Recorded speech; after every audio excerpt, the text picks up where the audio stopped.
Shooting ನಡೀತಾ ಇತ್ತು ohm cinema. ಎಲ್ಲಿ ಲೊಕೇಶನ್ ಎಲ್ಲದು? ಅಲ್ಲಿ ವೆಸ್ಟ್ ಎಂಡ್ ಹೋಟೆಲ್ ಇದೆಲ್ಲ ರೇಸ್ ಕೋರ್ಸ್ ಅಪೋಸಿಟ್ ಅಲ್ಲಿ ಬಾಲ ಫಿಲ್ಮ್ಸ್ ಶೂಟಿಂಗ್ ನಡೀತಾ ಇತ್ತು. ಚೆನ್ನಾಗಿದ್ದಕ್ಕೆ ನೋಡ್ಬಿಟ್ಟು ಮಾಡ್ತೀಯಪ್ಪ ಆಕ್ಟಿಂಗು ಅಂತ ಹೇಳಿದ್ರು ಉಪೇಂದ್ರ ಸರ್. ಮಾಡ್ತೀನಿ ಸರ್ ಅಂದೆ.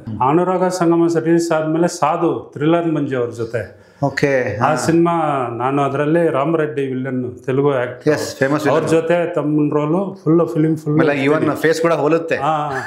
ಇಂಥ ಆ್ಯಕ್ಟರ್ ಅಂತಿಲ್ಲ, ಎಲ್ಲ ಆ್ಯಕ್ಟರ್ದು ನೋಡಿದ್ದೀನಿ, ಎಲ್ಲ ಲ್ಯಾಂಗ್ವೇಜ್ ಸಿನಿಮಾಗಳು ನಾನು ನೋಡಿದ್ದೀನಿ ಸರ್. ರಕ್ಷಕ ಸಿನಿಮಾ ಫ್ಯಾಮಿಲಿ ಸಮೇತ ನೋಡ್ಬೇಕಂತ ಫಿಲ್ಮ್ ಮಾಡಿದ್ದು. ಪಕ್ಕದ ಮನೆಯವ್ರಿಗೆ ಹೇಳ್ತಾರೆ, ಹೇಳ್ರಿ 12 ಗಂಟೆಗೆ ಬರ್ತಾರೆ, ನಮ್ಮ ಗಂಡ ಬೆಳಗ್ಗೆ 5 ಗಂಟೆಗೆ ಎದ್ದು ಹೋಗ್ಬಿಡ್ತಾರೆ, ಅಷ್ಟು ಫಾಸ್ಟ್ ಆಗಿದೆ. ನಾನು ಸಿನಿಮಾ ಅಂದ್ರೆ ಪ್ರಾಣ ಸರ್. ಸುದ್ದಿ ಮನೆಯ ಸಮಸ್ತ ವೀಕ್ಷಕರ ನಮಸ್ಕಾರ. ನಾನು ನಿಮ್ಮ ರವಿ ಸಾಸ್ನೂರ್. ರಕ್ಷಕ ಸಿನಿಮಾದ ನಿರ್ಮಾಪಕರು ಹಾಗೂ ನಿರ್ದೇಶಕರು ಆದಂತಹ ಡಾಕ್ಟರ್ ವಿಜಯ್ ಕುಮಾರ್ ಇದ್ದಾರೆ. Sir, thank you so much. ನಮಸ್ಕಾರ ಸರ್. ಕಾರ್ಯಕ್ರಮ ಸ್ವಾಗತ. ಥ್ಯಾಂಕ್ಸ್. 94-95 ಇಂದನೇ ನೀವು ಇಂಡಸ್ಟ್ರಿ ಇರೋರು. ಓಮ್ ಸಿನಿಮಾದಲ್ಲಿ ನೀವು ಆ್ಯಕ್ಟ್ ಕೂಡ ಮಾಡಿರ್ತೀರಿ, ಮೇಲಾಗಿ ನೀವು ಕೋರ್ಸ್ ಕೂಡ ಮಾಡಿದ್ರಿ ಆ್ಯಕ್ಟಿಂಗ್ ಮತ್ತೆ ಡೈರೆಕ್ಷನ್ದು. ಓಮ್ ಅಂದಾಗ ನಾವು ಯೂಶಲಿ ಥ್ರಿಲ್ ಆಗೋದು ರಿಯಲ್ ಸ್ಟಾರ್ ಉಪೇಂದ್ರ ಅವರು, ಶಿವಣ್ಣ, ಪ್ರೇಮ ಅವರು, ದೊಡ್ಡ ಸ್ಟಾರ್ ಕ್ಯಾಸ್ಟು. ರಕ್ಷಕ ಸಿನಿಮಾ ಬರೋಕ್ಕಿಂತ ಮುಂಚೆ ಓಮ್ದು ಹೇಗೆ ಸೆಲೆಕ್ಟ್ ಆದ್ರಿ, ಅದೊಂಚೂರು ಹೇಳಿ, ಇಂಟ್ರೆಸ್ಟಿಂಗ್ ಆಗಿ ಹೇಳಿ. ಓಮಕ್ಕೆ ಮುಂಚೆ ಬಂದು ನಾನು ಅನುರಾಗ ಸಂಗಮ, ಓಕೆ, ರಮೇಶ್ ಅರವಿಂದ್, ಕುಮಾರ್ ಗೋವಿಂದ್, ಸುಧಾರಾಣಿ, ಆ ಮೂವಿ ಫಸ್ಟ್ ನಾನು ವಿಲ್ಲನ್ ಆಗಿ ಮಾಡಿದ್ದು. ವಿಲನ್ ಆಗಿ ಮಾಡಿದ್ರಿ? ವಿಲನ್ ಆಗಿದ್ದೆ ಆ ಫಿಲಿಮ್. ಓಕೆ. ಅನುರಾಗ ಸಂಗಮ ಪೂಜೆ ಹನುಮಂತ ನಗರಲ್ಲಿ ನಮ್ಮ ಶಿವಣ್ಣ ಅವರೇ ಕ್ಲಾಪ್ ಮಾಡಿದ್ದು. ಓಕೆ. ಅವರು ಕೈಬನ್ನ ಚೆನ್ನಾಗಿದೆ, ಫೀಲ್ಡಲ್ಲಿ ಚೆನ್ನಾಗಿ ಹೋಗ್ತಾ ಇದ್ರು. ಆ ಅನುರಾಗ ಸಂಗಮ ಚೆನ್ನಾಗಿ ಹೋಯ್ತು. ಅದರಲ್ಲಿ ರೇಪ್ ಸೀನ್ ಕೊಟ್ಟಿದ್ರು, ಸುಧಾರಾಣಿ ಅವ್ರನ್ನ ರೇಪ್ ಸೀನು, ಫೈಟು ಎಲ್ಲ ಕೊಟ್ಟಿದ್ರು. ಆ ಸಿನಿಮಾ ಚೆನ್ನಾಗಿ ಹೋಯ್ತು, 1 ವರ್ಷವರೆಗೂ ಹೋಯ್ತು, ಒಳ್ಳೆ ಹಿಟ್ ಆಯ್ತು. ಆ ಸಿನಿಮಾ ಬಂದ್ಮೇಲೆ ಒಂದ್ ಸ್ವಲ್ಪ ನೀವು ಎಲ್ರಿಗೂ ಎಸ್ಟಾಬ್ಲಿಷ್ ಆಯ್ತು. ಇದೇ ತರ ಗುಂಡು ಹೊಡೆದಿದ್ದ ಆ ಟೈಮಲ್ಲಿ. ಓಕೆ. ಇವಾಗ ನಮ್ಮಮ್ಮ ತೀರ್ಕೊಂಡ್ರೆ ಅದು ನಾಡು ಆಯ್ತು. ಆಮೇಲೆ ನಾನು ಮನೋಹರ್ ಸರ್ ಮನೆಗೆ ಹೋಗ್ತಾ ಇದ್ದೆ, ಅಲ್ಲಿ ರೇಸ್ ಕೋರ್ಸ್ ಅಲ್ಲಿ. ಅಲ್ಲಿ ಪಕ್ಕದಲ್ಲಿ ಅವ್ರು ನೋಡ್ಕೊಂಡು ಬರ್ತಾ ಇರೋವಾಗ ಇದು ಶೂಟಿಂಗ್ ನಡೀತಾ ಇತ್ತು ಓಮ್ ಸಿನಿಮಾ. ಎಲ್ಲಿ ಲೊಕೇಶನ್ ಎಲ್ಲದು? ಅಲ್ಲಿ ವೆಸ್ಟ್ ಎಂಡ್ ಹೋಟೆಲ್ ಇದೆಲ್ಲ ರೇಸ್ ಕೋರ್ಸ್ ಅಪೋಸಿಟ್ ಅಲ್ಲಿ ಬಾಲ ಫಿಲ್ಮ್ಸ್ ಶೂಟಿಂಗ್ ನಡೀತಾ ಇತ್ತು. ನಾನು ಆವಾಗಲೂ ಹೋಗಿ ಚಾನ್ಸ್ ಕೇಳ್ತಾ ಇದ್ದೆ ಅಲ್ಲಲ್ಲಿ ಹೋಗಿ. ಅವಾಗ ನೋಡ್ತಾ ಇರುವಾಗ ಅಲ್ಲಿ ಉಪೇಂದ್ರ ಸರ್ ಕೂತಿದ್ರು, ಅವಾಗ ಚೇರಲ್ಲಿ ಜನ ಎಲ್ಲ ನೋಡ್ತಾ ಇದ್ರು. ಅವಾಗ ನಾನು ನೋಡಿದ್ರೆ ನಾನು ಅವಾಗ ಜಿಮ್ ಎಲ್ಲ ಮಾಡಿದ್ದೀನಿ, ಕರಾಟೆ, ಬ್ಲಾಕ್. ಈಗಲೂ ಏನು ಸಮಸ್ಯೆ ಇಲ್ಲ. ಅವಾಗ ಚೆನ್ನಾಗಿದ್ದಕ್ಕೆ ನೋಡ್ಬಿಟ್ಟು ಮಾಡ್ತೀಯಪ್ಪ ಆಕ್ಟಿಂಗು ಅಂತ ಹೇಳಿದ್ರು ಉಪೇಂದ್ರ ಸರ್. ಮಾಡ್ತೀನಿ ಸರ್ ಅಂದೆ. ಇವ್ರಿಗೆ ಹೋಗಿ ಡ್ರೆಸ್ ಹಾಕೋ ಬನ್ನಿ, ಪೊಲೀಸ್ ಡ್ರೆಸ್ ಅಂತ ಹೇಳಿದ್ರು. ಆವಾಗ ಇದೇ ಥರ ಇದ್ದೆ. ಹೋಗಿ ಪೊಲೀಸ್ ಇಮಿಡಿಯೇಟಾಗಿ ಬ್ಲೌಸ್ ಡ್ರೆಸ್ ಹಾಕಿದ್ರು. ಆ ಟೇಸ್ಟ್ನ ಒಳಗಡೆ ಒಂದು ಕೈದಿ ಬಂದ್ಬಿಟ್ಟು ನೇಣು ಹಾಕೊಂತಾನೆ ಟೇಸ್ಟ್ನೊಳಗಡೆ. ಆಚೆ ಆ ಬಾಡಿನ ತೆಗೆದು ನೋಡೋದು, ಎತ್ಕೊಬರೋದು, ಈ ಥರ ಒಂದು ಸೀನ್. ಅವಾಗ ಇಮಿಡಿಯೇಟಾಗಿ ಒಂದು ಶಾಟ್ ಎಲ್ಲ ಓಕೆ ಆಯ್ತು. ಆವಾಗಿಂದ ಅದರಲ್ಲೇ ಇನ್ನೂ 4-5 ಸೀನ್ ಬಂದಿದ್ದೀನಿ. ಬುಕ್ ಓಮ್ ಬುಕ್ ಪೇಜಿಗಳು ಇಲ್ದಿರೋ ಹೋಗುತ್ತೆ. ಅದೆಲ್ಲ ಒಂದು 5-6 ಸೀನ್ ಆಮೇಲೆ ಕೊಟ್ರು ನನಗೆ. ಅಂದ್ರೆ ಫಸ್ಟ್ ಸಿನಿಮಾ ಅನುರಾಗ ಸಂಗಮ, ನಂತರ ಓಮ್ ರಿಲೀಸ್ ಆಗಿದ್ದು. ಓಮು ಫಸ್ಟ್ ಓಮ್ ರಿಲೀಸ್ ಆಗಿದ್ದು, ಆಮೇಲೆ ಅನುರಾಗ ಸಂಗಮ ರಿಲೀಸ್ ಆಯ್ತು. ಅನುರಾಗ ಸಂಗಮ ರಿಲೀಸ್ ಆದ್ಮೇಲೆ ಸಾಧು ಥ್ರಿಲ್ಲರ್ ಮಂಜು ಅವ್ರ ಜೊತೆ ಆ ಸಿನಿಮಾ, ನಾನು ಅದರಲ್ಲಿ ರಾಮರೆಡ್ಡಿ ವಿಲ್ಲನ್ ತೆಲುಗು ಆಕ್ಟರ್, ಅವ್ರ ಜೊತೆ ತಮ್ಮ ರೋಲು ಫುಲ್ ಫೇಸ್ ಕೂಡ ಹೋಲುತ್ತೆ. ಇವಾಗಲೂ ನೋಡ್ರಿ, ಸಾಧು ಚೆನ್ನಾಗಿರುತ್ತೆ. ಅದು ಚೆನ್ನಾಗಿ ಹೋಯ್ತು. ಆಮೇಲೆ ನಮ್ಮ ಫ್ರೆಂಡ್ಸ್ ಎಲ್ಲ ಜಯನಗರಲ್ಲ ಇದ್ದಿದ್ದು ನಾವು 9th ಬ್ಲಾಕ್ ಅಲ್ಲಿ. ಅವಾಗ ನಮ್ಮ ಫ್ರೆಂಡ್ಸ್ ಎಲ್ಲ ಸೇರಿ ಚೇಸ್ ಅಂತ ಒಂದು ಫಿಲ್ಮ್ ಮಾಡಿದ್ವಿ. ಆಮೇಲೆ ಅದು ಫಿಲ್ಮ್ ಮಾಡೋಕೆ ರಿಲೀಸ್ ಮಾಡೋಕೆ ಆಗದಿರ ಟೆಲಿಫಿಲ್ಮ್ ತರ ಇದು ಮಾಡಿ ದೂರದರ್ಶನಲ್ಲಿ ರಿಲೇ ಆಯ್ತು. 95 ಅಲ್ಲಿ ದೂರದರ್ಶನಲ್ಲಿ ರಿಲೇ ಆಯ್ತು. ಬಹಳ ಚೆನ್ನಾಗಿ ಒಪಿನಿಯನ್ಸ್ ಕೊಟ್ಟಿದ್ರು, ರಿವ್ಯೂಸ್ ಎಲ್ಲ ಚೆನ್ನಾಗಿ ಬರೆದಿದ್ರು. ಎಲ್ಲ ಹೊಸ ಹುಡುಗರು ಚೆನ್ನಾಗಿ ಮಾಡಿದ್ರು ಅಂತ ಭಾಳ ಚೆನ್ನಾಗಿ ಬಂದಿದೆ. ಅದು ನೋಡಿದ್ರೆ ಇವಾಗಲೂ ಚೆನ್ನಾಗಿರುತ್ತೆ. ಅಲ್ಲ, ಆಕ್ಚುಲಿ ಅಂಡರ್ಗ್ರೌಂಡ್ ವಿಲನ್ ತರ ಮಾಡಿದ್ದೆ, ಚೆನ್ನಾಗಿತ್ತು. ಅಲ್ಲ, ಈಗ ರಕ್ಷಕ ಅನ್ನೋ ಸಿನಿಮಾ ಫುಲ್ ಫ್ಲೆಡ್ಜು ಪ್ರೊಡ್ಯೂಸರ್ ನೀವೇ, ಡೈರೆಕ್ಟರ್ ನೀವೇ. ಬಟ್ ರಕ್ಷಕ ಮಾಡೋಕ್ಕಿಂತ ಮುಂಚೆ ಅಂದ್ರೆ ಇಂಡಸ್ಟ್ರಿಯಲ್ಲಿ ಇಷ್ಟು ವರ್ಷ ನೀವು ಓಡಾಡಿದಿರಲ್ಲ ಸರ್, ನಿಮಗೆ ತುಂಬಾ ವಾವ್ ಅನಿಸುವಂತ ಒಂದಷ್ಟು ಹೀರೋಗಳ ಬಗ್ಗೆ ಹೇಳೋದಾದ್ರೆ ಜನರಲ್ ಆಗಿ ಯಾರ್ಯಾರ ಬಗ್ಗೆ ಮಾತಾಡ್ತೀರಿ ನೀವು? ನಾವು ಬಾರ್ಡರ್ ಹೊಸೂರಲ್ಲಿ ಇರೋದು, ನಮ್ಮ ಸ್ವಂತ ಊರು. ಓದಿದ್ದೆಲ್ಲ ಬಂದು ಬೆಂಗಳೂರು. ಇಲ್ಲೇ LLB ಮಾಡಿದ್ದೀನಿ, ವಿಪುರಂ ಕಾಲೇಜು. ಶೇಷಾದ್ರಿಪುರಂ ಕಾಲೇಜಲ್ಲಿ ಡಿಪ್ಲೊಮಾ ಇನ್ ಫಾರ್ಮಸಿ ಓದಿದ್ದೀನಿ. ಇಲ್ಲೇ ಓದ್ಕೊಂಡು ನಾನು ಅಲ್ಲಿ ಬರೆದ ಹುಟ್ಟಿದ್ರು ಕೂಡ ಬೆಳೆದು ಓದಿದ್ದು, ಸಿನಿಮಾಗಳು ನೋಡಿದ್ದು ಎಲ್ಲ ಬೆಂಗಳೂರಲ್ಲೇ. ಇವಾಗ ಇರೋದು ವಾಸನೆ ಬೆಂಗಳೂರಲ್ಲೇ. ಆ ಥರ ನಾವು ನಮ್ಮ ಫ್ಯಾಮಿಲಿ ಲೈಫ್ ಫುಲ್ಲು ಬೆಂಗಳೂರಲ್ಲೇ ಇರೋದು ನಾವು. ಆದರೆ ನಮ್ಮದು ಕನ್ನಡ ಸಿನಿಮಾಗಳು ಒಂದಕ್ಕೆ ಬಿಟ್ಟಿಲ್ಲ ಅಂದರೆ ಎಲ್ಲ ಆ್ಯಕ್ಟ್ರದ್ದು ನೋಡಿದ್ದೀನಿ ನಾನು. ಇಂಥ ಆ್ಯಕ್ಟರ್ ಅಂತಿಲ್ಲ, ಎಲ್ಲ ಆ್ಯಕ್ಟರ್ದು ನೋಡಿದ್ದೀನಿ, ಎಲ್ಲ ಲ್ಯಾಂಗ್ವೇಜ್ ಸಿನಿಮಾಗಳು ನಾನು ನೋಡಿದ್ದೀನಿ. ಜೊತೆಗೆ ನೀವು ಆಕ್ಟಿಂಗ್ ಮತ್ತೆ ಡೈರೆಕ್ಷನ್ ಕೋರ್ಸ್ ಕೂಡ ಮಾಡ್ತಿಲ್ಲ? ಫಸ್ಟ್ ನಾನು ಚೆನ್ನೈಯಲ್ಲಿ 94ಅಲ್ಲಿ 93 ಎಂಡ್ ಅದರಲ್ಲಿ ಹೋಗಿ ಫಿಲ್ಮ್ ಇನ್ಸ್ಟಿಟ್ಯೂಟ್ಗೆ ಹೋದೆ. ಆ್ಯಕ್ಟಿಂಗ್ ಮೇಲೆ ಭಾಳ ಇಷ್ಟ ನನಗೆ.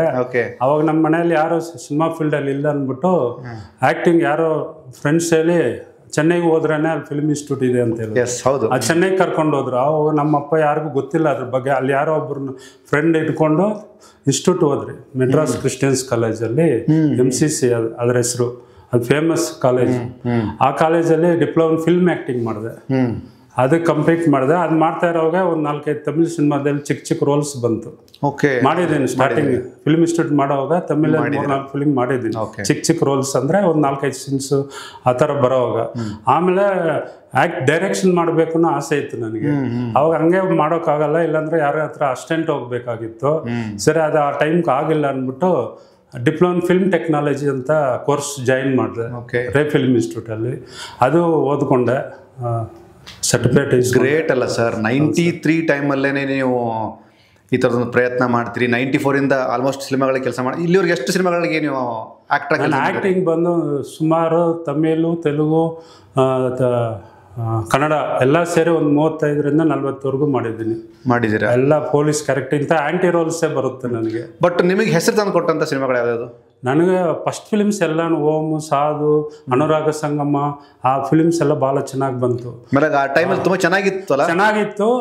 ಆಮೇಲೆ ನಮ್ಗೆ ಥ್ರಿಲ್ಲರ್ ಮಂಜು ಸರ್ ಪರಿಚಯ ಆದರು. ನಮ್ಮ ಬಾಡಿ ಹೈಟ್ ಚೆನ್ನಾಗಿತ್ತು ಅಂತ ಹೇಳ್ಬಿಟ್ಟು ನರಹರಿ ಅಂತ ಸಾಯಿ ಕುಮಾರ್ ಅವ್ರದ್ದು ಥ್ರಿಲ್ಲರ್ ಮಂಜುನೇ ತೆಲುಗಲ್ಲಿ ಮಾಡಿದ್ರು ಡೈರೆಕ್ಷನ್.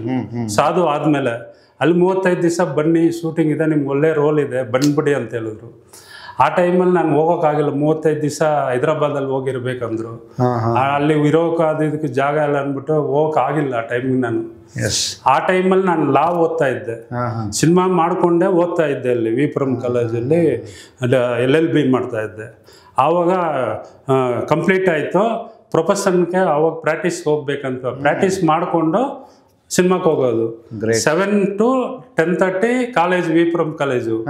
10:30 ಮೇಲೆ ಸಿನಿಮಾ ಸ್ಟ್ಯಾನ್ಸ್ ಹುಡ್ಕೋಕೆ ಹೋಗೋದು, ಗಾಂಧಿನಗರ ಇದೆಲ್ಲ.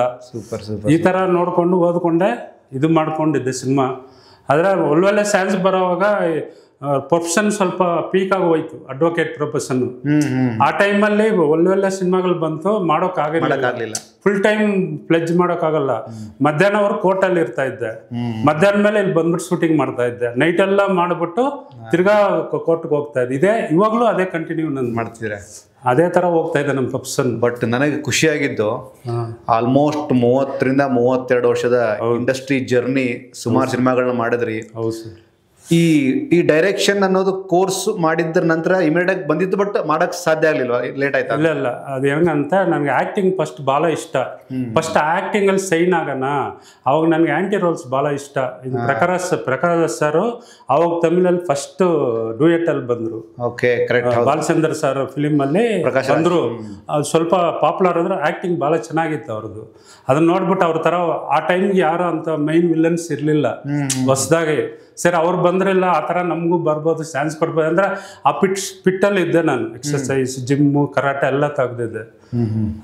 ಬರುತ್ತೆ ಭಾಳ ಎಫೆಕ್ಟ್ ಮಾಡಿದೆ. ಅನ್ಎಕ್ಸ್ಪೆಕ್ಟೆಡ್ ಆ ಥರ ಬರಿಲ್ಲ ಅಂದ್ರೂ ಫೀಲ್ಡಲ್ಲಿ ಇದ್ದೀನಿ, ಇನ್ನೂ ಇದ್ದೀನಿ. Very nice sir. ರಕ್ಷಕ ಬಗ್ಗೆ ಹೇಳಿ. ರಕ್ಷಕ ಸಿನಿಮಾದ ಕಂಟೆಂಟ್ ಏನು ಹೇಳುತ್ತೆ? ಪ್ರೊಡಕ್ಷನ್ ಹೇಗೆ ಮಾಡಿದ್ರಿ ಸರ್? ರಕ್ಷಕ ಸಿನಿಮಾ ಫ್ಯಾಮಿಲಿ ಸಮೇತ ನೋಡ್ಬೇಕಂತ ಫಿಲಿಮ್ ಮಾಡಿದ್ದು. Very good. ಓಕೆ. ಇತ್ತೀಚೆಗೆ ಫ್ಯಾಮಿಲಿ ಸಿನಿಮಾಗಳು ಬರೋದು ಭಾಳ ಕಷ್ಟ ಆಗಿದೆ. ಅದಕ್ಕೆ family, sentiment, action, love, comedy ಎಲ್ಲ ಎಲಿಮೆಂಟ್ಸ್ ಇಟ್ಟು ಸಿನಿಮಾ ತಂದಿದ್ದೀನಿ. ಆಮೇಲೆ ಅಪ್ಪ, ಅಮ್ಮ, ಮಕ್ಕಳು, ಹೆಣ್ಮಕ್ಳು, ನನಗೆ 2 ಹೆಣ್ಮಕ್ಳು. ಅವ್ರು ಯಾವ ಥರ ರೂಟ್ ಮಾರಿ ಹೋಗ್ತಾರೆ, ಅವ್ರನ್ನ ಯಾವ ಥರ ನಾನು ಇದು ಮಾಡ್ತೀನಿ. ಎಲ್ಲರೂ ಲವ್ಗೆ ಆಪೋಸಿಟ್ ಆಗ್ತಾರೆ. ನಮ್ಮ ಇದರಲ್ಲಿ ಬಂದ್ಬಿಟ್ಟು ಲವ್ನ ನಾವು ಅಪ್ರೋಚ್ ಮಾಡ್ತೀವಿ, ಸಪೋರ್ಟ್ ಮಾಡ್ತಾರೆ ನಮ್ಮ ವೈಫ್. ಆ ಥರ ಒಳ್ಳೆ ಸಬ್ಜೆಕ್ಟ್ ಇದು. ಆ್ಯಕ್ಷನ್ ಚೆನ್ನಾಗಿದೆ. ಪೊಲೀಸ್ ಆಫೀಸರ್ ಸ್ಟ್ರಿಕ್ಟ್ ಆಗಿರ್ತಾರೆ, ಎಲ್ಲ ಮಾಡ್ತಾರೆ, ಚೆನ್ನಾಗಿರುತ್ತೆ. ಲಯಕ್ ಹೋಗ್ಲ ಸರ್ ಇದ್ದಾರೆ, ಅವರು ಕಾಮಿಡಿ ಚೆನ್ನಾಗಿ ಮಾಡಿದ್ದಾರೆ. ಎಲ್ಲ ಎಲಿಮೆಂಟ್ಸ್ ಇದರಲ್ಲಿ ಚೆನ್ನಾಗಿದೆ ಸರ್. ಹಾಡು, ಫ್ಯಾಮಿಲಿ ಹಾಡು ಒಂದಿದೆ, ನಿನ್ನೆ ನಾಳೆಗಳು ಅಂತ. ಅದು ನೋಡಿದ್ರೆ ಎಲ್ಲ ಜನ ಇಷ್ಟಪಡ್ತಾರೆ ಅಂತ ನಂಬ್ಕೊಂಡಿದ್ದೀನಿ. ಈ ಸೆಪ್ಟೆಂಬರ್ 12 ಥಿಯೇಟರ್ಗೆ ಬಿಡೋಣ ಅನ್ಕೊಂಡು ರಿಲೀಸ್ ಮಾಡ್ಬೇಕಂತ ಪ್ರಯತ್ನ ಇಲ್ಲ. ನನಗೆ ಅಂದರೆ ಖುಷಿ ಆಗೋದು ಏನಕ್ಕೆ ಅಂದರೆ ಎಲ್ಲ ಥರದ ಸಿನಿಮಾಗಳನ್ನ ಎಲ್ಲರೂ ಮಾಡ್ತಿದ್ದಾರೆ. ಹೌದು.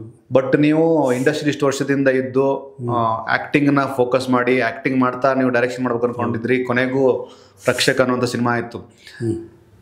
ಈಗ ಅಂದರೆ ಒಂದಷ್ಟು ಹೊಸಬ್ರು ಇಟ್ಕೊಂಡು ನೀವು ಅಟೆಂಪ್ಟ್ ಮಾಡಿದ್ರಿ. ಹೊಸಬ್ರು ಇಟ್ಕೊಂಡು ಮಾಡಿದಾಗ ಸರ್, ನಾನು ಸಿನಿಮಾ ಇನ್ಸ್ಟಿಟ್ಯೂಟ್ ಓದ್ತಾ ಇರೋವಾಗ ಭಾಳ ಸಿನಿಮಾಗಳು ನಾನು ನೋಡಿದಿರೋ ಡೈರೆಕ್ಟ್ರ್ ಇಲ್ಲ ತಮಿಳಲ್ಲಿ, ಚೆನ್ನೈಯಲ್ಲಿ ಎಲ್ಲ director, Balachandra, Bhararaja, Shankar, A to Z ಯಾರನ್ನೂ ಬಿಟ್ಟಿಲ್ಲ.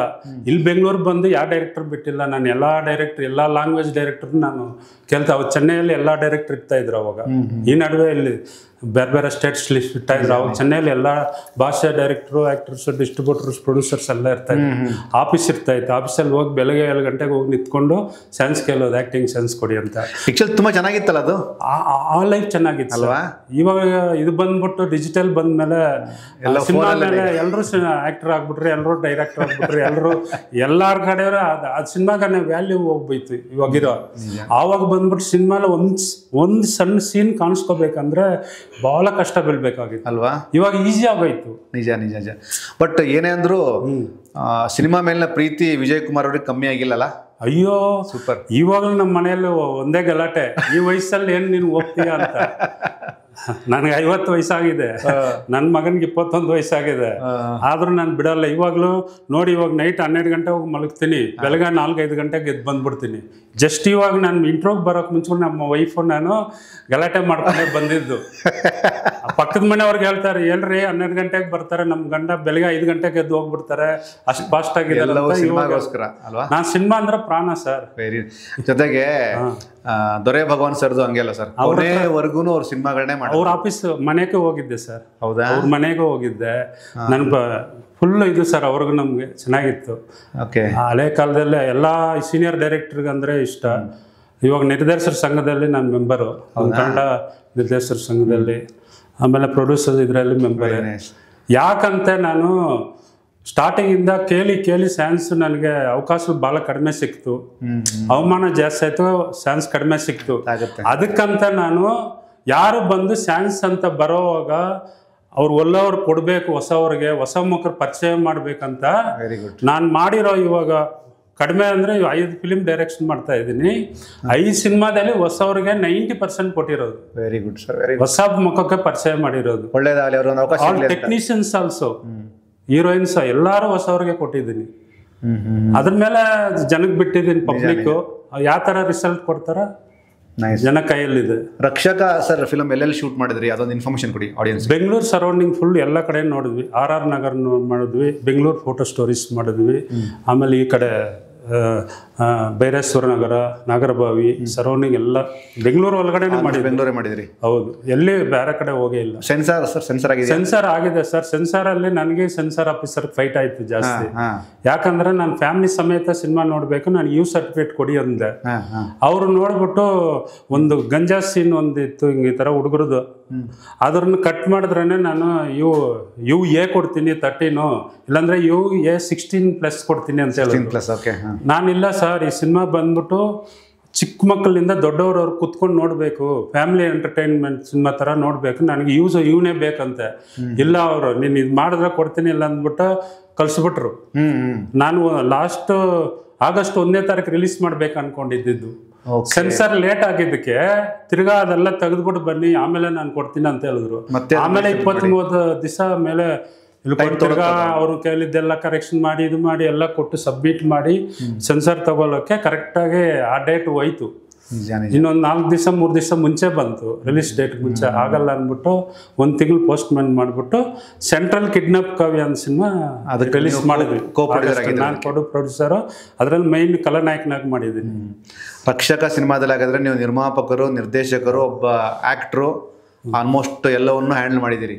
ಹೌದು, ಇದೆಲ್ಲ ಆಗಿದ್ದಕ್ಕೆ ಕಾರಣ ಬಂದ್ಬಿಟ್ಟು ಹೊಸ ಮಕ್ಕಕ್ಕೆ ಚಾನ್ಸ್ ಕೊಟ್ಟಿದ್ದೆ, ಒಬ್ಬೊಬ್ರು ಮಿಸ್ಯೂಸ್ ಮಾಡಿಕೊಂಡ್ರು. ಅದಕ್ಕೆ ಅನ್ಎಕ್ಸ್ಪೆಕ್ಟೆಡ್ ಆಗಿ ನಾನು ನಿರ್ಮಾಪಕ ಆಗಿದ್ದು, ಡೈರೆಕ್ಟರ್ ಆಗಿದ್ದು, ಅನ್ಎಕ್ಸ್ಪೆಕ್ಟೆಡ್ ಆಗಿದ್ದು. ಇಲ್ಲಾಂದ್ರೆ ನಾನು ಆಕ್ಟಿಂಗ್ಗೆ ಹೋಗ್ತಾ ಇದ್ದಿದ್ದು. Okay, nice. ಅದೇ ಈ ತರ ಸ್ವಲ್ಪ ಇದಾಯ್ತು. ಅದಕ್ಕೆ ಯಾಕೆ ಸುಮ್ಮನೆ ಅವ್ರನ್ನೀರು ನಂಬ್ಕೊಂಡು, ನಮ್ಗೆಲ್ಲ ಗೊತ್ತು ಯಾಕೆ ಅಂದ್ಬಿಟ್ಟು ಇವಾಗ ನಾವು ಮಾಡಿದಕ್ಕೆ ಹೊಸವ್ರನ್ನೆಲ್ಲ ಚಾನ್ಸ್ ಕೊಡ್ಬೋದಾಗಿತ್ತು. ಕರೆಕ್ಟಾ? ಎಲ್ಲಾರು ನಿಮ್ಮ ಮಾತಲ್ಲಿ ಒಂದು ಪ್ರೀತಿ, ಒಂದು ಕಾಳಜಿ ಇದೆ. ಅಂದ್ರೆ ನಾವು ಹೊಸಬರಿದ್ದಾಗ ಎಷ್ಟೆಲ್ಲ ಕಷ್ಟಪಟ್ಟವಲ್ಲ, ಈಗಿನ ಹೊಸಬರಿಗೆ ಒಂದಷ್ಟು ಅವಕಾಶಗಳನ್ನ ಕೊಡೋಣ ಅಂತ ಆ ಒಂದು ಮೈಂಡ್ ಅಲ್ಲಿ ಮಾಡ್ತಿದ್ದೀವಿ. ಎಸ್, ರಕ್ಷಕ ಸೆಪ್ಟೆಂಬರ್ 12ಕ್ಕೆ ರಿಲೀಸ್ ಆಗ್ತಿದೆ. ಇದ್ರ ಮಧ್ಯೆ ನಾನು ಒಂದೆರಡು ಪ್ರಶ್ನೆ ಕೇಳ್ತೀನಿ. ಇಂಡಸ್ಟ್ರಿನ ತುಂಬಾ ವರ್ಷ ನೋಡಿದಿರಿ. ಹೌದು ಸರ್. ಡಾಕ್ಟರ್ ರಾಜ್ಕುಮಾರ್ ಅವ್ರು ಅಂದಾಗ ನಿಮಗೆ ಏನ್ ಕಣ್ ಮುಂದೆ ಬರುತ್ತೆ, ಏನ್ ಅನ್ಸುತ್ತೆ ಅವ್ರು? ಇಲ್ಲ ಸರ್, ನಾನು ಚಿಕ್ಕ ಹುಡುಗನಿಂದ ನಮ್ಮೂರಲ್ಲಿ ವೈಟ್ ಆ್ಯಂಡ್ ಬ್ಲ್ಯಾಕ್ ಟಿವಿ ಅವಾಗ ಇದ್ದಿದ್ದು. ಅವಾಗೆಲ್ಲ ಥಿಯೇಟ್ರ್ಗಳಿಲ್ಲ, ಟೆಂಟ್ ಯಾವುದೋ ಒಂದಿರಿದ್ರು, ಯಾರು ಕರ್ಕೊಂಡು ಹೋಗಲ್ಲ. ಅವಾಗ ಸಿನಿಮಾ ಅಂದರೆ ಫ್ರೈಡೇ, ಸ್ಯಾಟರ್ಡೆ, ಸಂಡೇ ಚಿತ್ರಮಂದಿರ ಆಗ್ತಾಯಿದ್ರು. ಅಣ್ಣವ್ರ ಸಿನಿಮಾಗಳೇ ನಾನು ವೈಟ್ ಆ್ಯಂಡ್ ಬ್ಲ್ಯಾಕಿಂದ ನೋಡ್ತಾ ಇರೋದು. ಸೂಪರ್. ಅಲ್ಲಿರೋದು ಎನ್ನವರು, ವಿಷ್ಣುವರ್ಧನ್ ಸರ್, ಅಂಬರೀಷ್ ಸರ್, ಇಂಥವರು, ರವಿಚಂದ್ರನ್ ಸರ್, ಇಂಥವರು ಹಳೆ ಆ್ಯಕ್ಟರ್ಸ್ ಯಾರಿದ್ರು, ವಜ್ರಮುನಿ ಸರ್ ವಿಲ್ಲನ್ನು, ಅವರೆಲ್ಲ ಏನು ಆ್ಯಕ್ಟಿಂಗ್ ಅದೆಲ್ಲ ಮರೆಯೋಕ್ಕಾಗಲ್ಲ. ಕಾಶಿನಾಥ್ ಸರ್ದು ಅವಾಗ ತಮಿಳಲ್ಲಿ ಡಬ್ಬಿಂಗ್ ಆಗ್ತಾಯಿತ್ತು. ಅವ್ರ ಕಾಂಡದಲ್ಲಿ ಸಿಂಪಲ್ ಬಡ್ಜೆಟ್ ಡೈರೆಕ್ಟರ್ ಅಂದ್ರೆ ಅವರು. ಹೌದೌದು. ಅವ್ರ ಸಿನಿಮಾ ಎಲ್ಲ ಭಾಷೆಯಲ್ಲಿ ಡಬ್ಬಿಂಗ್ ಆಗ್ತಾ ಇತ್ತು. ಆವಾಗಲೇ ಮಲ್ಟಿ ಲ್ಯಾಂಗ್ವೇಜ್ ಹೀರೋ ಅವರು. ಹೌದು. ಎಲ್ಲ ಸಿನಿಮಾ ಎಲ್ಲ ಭಾಷೆಯಲ್ಲಿ ಅವ್ರ ಸಿನಿಮಾಗೆ ಒಳ್ಳೆ ರೆಸ್ಪಾನ್ಸ್ ಬರ್ತಾ ಇತ್ತು ಕಾಶಿನಾಥ್ ಸರ್. ಆಮೇಲೆ ನಮ್ಮ ಉಪೇಂದ್ರ ಸರ್ ಬಂದ್ರು. ಇಂಥ ಒಳ್ಳೊಳ್ಳೆ ಡೈರೆಕ್ಟರ್ಸ್ ಎಲ್ಲ ಬರ್ತಾ ಇದ್ದಾರೆ ಇವಾಗ. ಪ್ರಶಾಂತ್ ನೀಲ್ ಸರ್ ಬರ್ತಾವ್ರೆ. ಇವಾಗ ನಮ್ಮ ಕನ್ನಡ ಸಿನಿಮಾ ಇಷ್ಟು ದಿನ ಒಂದು ರೌಂಡಲ್ಲಿ ಒಳಗಡೆ ಇತ್ತು. ಇವಾಗ ಪ್ರಪಂಚವರೆಗೂ ಹೋಗ್ಬಿಟ್ಟಿದೆ, ಬೆಳೆದು ಹೋಗ್ಬಿಟ್ಟಿದೆ. ಎಲ್ಲಿ ಬೇಕಾದ್ರೂ ಬೇರೆ ಬಿಟ್ಟು ಹೋಗ್ತಾ ಇದೆ ಕನ್ನಡ ಫಿಲಿಮ್. ಇವಾಗ ಎಕ್ಸ್ಪೆಕ್ಟ್ ಮಾಡೋ ಥರ ಸಿನಿಮಾಗಳು ಇವಾಗ ಬರ್ತಾ ಇದೆ. ಇನ್ನೂ 5-6 ಸಿನಿಮಾ ಮೈನ್ ಹೀರೋಸ್ ಇವಾಗ ಇದೆ. ಎಲ್ಲ ಕನ್ನಡ ಲ್ಯಾಂಗ್ವೇಜ್ ಅವರು ಎಕ್ಸ್ಪೆಕ್ಟ್ ಮಾಡ್ತಾವ್ರೆ ಕನ್ನಡ ಸಿನಿಮಾನ. ಅಂತವರೆಗೂ ಬೆಳೆದಿದೆ ಕನ್ನಡ ಫೀಲ್ಡ್. ಅದಕ್ಕೆ ಭಾಳ ಸಂತೋಷ ಆಯಿತು. ಇಲ್ಲ, ನಿಮ್ಮ ಮಾತಲ್ಲಿ ತುಂಬಾ ಪ್ರೀತಿ ಇದೆ, ಕಣ್ಣಲ್ಲಿ ಒಂದು ಎಮೋಷನಲ್ ಕಣ್ಣೀರಿದೆ. ಅಂದ್ರೆ ಕನ್ನಡ ಇಂಡಸ್ಟ್ರಿ ಚೆನ್ನಾಗಿರ್ಬೇಕು ಅಂತ ನಿಮ್ಮ ಆಸೆ ಅಲ್ವಾ? ಹೌದು ಸರ್. ನಾನು ಕನ್ನಡ ಸಿನಿಮಾಗೆ ಯಾಕೆ ಇದು ಮಾಡಿದ್ರೆ ಬೇರೆ ಲ್ಯಾಂಗ್ವೇಜ್ ಮಾಡ್ಬೋದಿಲ್ವಾ? ನಾನು ಕನ್ನಡದಲ್ಲಿ ಇದ್ದು, ನಾನು ಇಲ್ಲಿ ಶ್ವಾಸ ಇದೆಲ್ಲ ಕನ್ನಡದಲ್ಲಿ ಇಲ್ಲೇ ಓದು ಬೆಳೆದು ಎಲ್ಲ ಇದು ನೋಡಿದ್ದು. ಅದಕ್ಕೋಸ್ಕರ ಇಲ್ಲೇ ಮಾಡಬೇಕು, ಇದರಿಂದನೇ ಹೋಗ್ಬೇಕಂತ ಬೇರೆ ಕನ್ನಡದಲ್ಲೇ ಮಾಡ್ತಾ ಇರೋದು. ಬೇರೆ ಯಾವ ಭಾಷೆಗೂ ನಾನು ಇನ್ನೂ ಡಬ್ಬಿ ಯಾವುದೂ ಮಾಡಿಲ್ಲ. ಕನ್ನಡದಲ್ಲೇ ರಿಲೀಸ್ ಮಾಡೋಣ ಅಂತ ಹೇಳ್ಬಿಟ್ಟು ಕನ್ನಡದಲ್ಲೇ ಮಾಡ್ತಾ ಇದ್ದೀನಿ. Yes sir. ಸೆಪ್ಟೆಂಬರ್ 12 ನಿಮ್ಮ ಸಿನಿಮಾ ರಿಲೀಸು. ಆಡಿಯನ್ಸ್ ಏನು ಕೇಳಕ್ಕೆ ಇಷ್ಟಪಡ್ತೀರಾ? ಇಲ್ಲ, ಎಲ್ಲರೂ ಬಂದು ಥಿಯೇಟ್ರಲ್ಲಿ ನೋಡಿದ್ರೆ ಕನ್ನಡ ಸಿನಿಮಾ ಇನ್ನೂ ಡಿಫ್ರೆಂಟ್ ಸಿನಿಮಾಗಳು ತರ್ಬೋದು. ಇವಾಗ ಯಾವ ಥರ ಬೆಳೀತಾ ಇದೆಯೋ ನಮ್ಮ ಕನ್ನಡ ಫಿಲಿಮು ಮಲ್ಟಿ ಲ್ಯಾಂಗ್ವೇಜ್ ಕಡೆ ಎಲ್ಲ all over India world level ಹೋಗ್ತಾ ಇದೆ ಇವಾಗ. ಅದಕ್ಕೆ ನಾವು ಎಲ್ಲರೂ ಬಂದು ಥಿಯೇಟ್ರಿಗೆ ಬಂದು ನೋಡಿದ್ರೆ ಜನ, ನಾವು ಇಂಥ ಫಿಲಿಮ್ಸ್ ಇನ್ನೂ ಫ್ಯಾಮಿಲಿ ನೋಡೋಂಗೆ ಇನ್ನೂ ಭಾಳ ಸಿನಿಮಾಗಳು ಕೊಡ್ತೀವಿ ಅಂತ ಕೇಳ್ಕೊಂಡು ಎಲ್ರಿಗೂ ಧನ್ಯವಾದಗಳು ತಿಳ್ಕೊತಾರೆ. S Vijay sir, thank you so much. September 12 Rakshaka ಮೂಲಕ ನಿಮ್ಮ ನಿರ್ದೇಶನ, ನಿಮ್ಮ ನಿರ್ಮಾಪಕರ ಒಂದು ಜೇಬಿಗೆ ದುಡ್ಡು ಬರಲಿ. ಭಾಳಷ್ಟು ಸಿನಿಮಾಗಳನ್ನು ನೀವು ಮಾಡಿ. Thank you so much. Thanks sir. Thanks. September 12ಕ್ಕೆ ರಕ್ಷಕ ಸಿನಿಮಾ ರಿಲೀಸ್ ಆಗುತ್ತೆ. ಎಲ್ಲರೂ ತಪ್ಪದೆ ಸಿನಿಮಾವನ್ನು ಚಿತ್ರಮಂದಿರ ನೋಡಿ. ಯಾವುದೇ ಕಾರಣಕ್ಕೂ ಪೈರಸಿ ಕಾಪಿ ಬೇಡ. Thank you so much.